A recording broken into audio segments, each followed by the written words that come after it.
AP మాజీ మంత్రి కాకాణి గోవర్ధన్ రెడ్డి అజ్ఞాతంలోకి వెళ్లినట్లు తెలుస్తోంది. పోలీసులు అరెస్ట్ చేస్తారని భావించి ఆయన అజ్ఞాతంలోకి వెళ్లినట్లు భావిస్తున్నారు.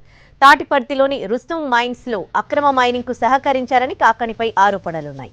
ఈ కేసులో పోలీసులు ఇప్పటికే ముగ్గురిని అరెస్ట్ చేశారు. ఇటు కాకాణి బెయిల్ పిటిషన్ పై విచారణ మంగళవారానికి వాయిదా పడింది.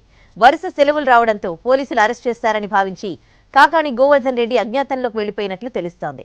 నిన్న ఉదయం పార్టీ నేతలు కార్యకర్తలతో కాకాణి భేటీ అయ్యారు. ఆ తర్వాత విజయవాడ నుంచి లాయర్ ఫోన్ చేశారంటూ చెప్పి వెళ్లిపోయారు.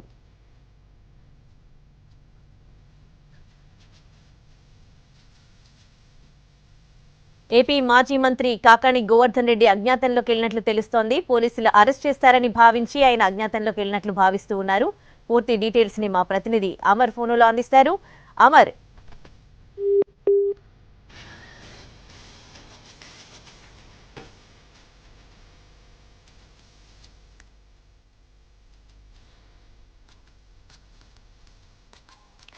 ఏపీ మాజీ మంత్రి కాకాణి గోవర్ధన్ రెడ్డి అజ్ఞాతంలోకి వెళ్లినట్లు తెలుస్తోంది. పోలీసులు అరెస్ట్ చేస్తారని భావించి ఆయన అజ్ఞాతంలోకి వెళ్లినట్లు భావిస్తూ ఉన్నారు. తాటివర్తిలోని రుస్తుం మైన్స్ లో అక్రమ మైనింగ్ కు సహకరించారని కాకాణిపై ఆరోపణలున్నాయి. ఈ కేసులో పోలీసులు ఇప్పటికే ముగ్గురిని అరెస్ట్ చేశారు. ఇటు కాకాణి బెయిల్ పిటిషన్ పై విచారణ మంగళవారానికి వాయిదా పడింది. వరుస సెలవులు రావడంతో పోలీసులు అరెస్ట్ చేస్తారని భావించి కాకాణి గోవర్ధన్ రెడ్డి అజ్ఞాతంలోకి వెళ్లిపోయినట్లు తెలుస్తోంది. నిన్న ఉదయం పార్టీ నేతలు కార్యకర్తలతో కాకాణి భేటీ అయ్యారు.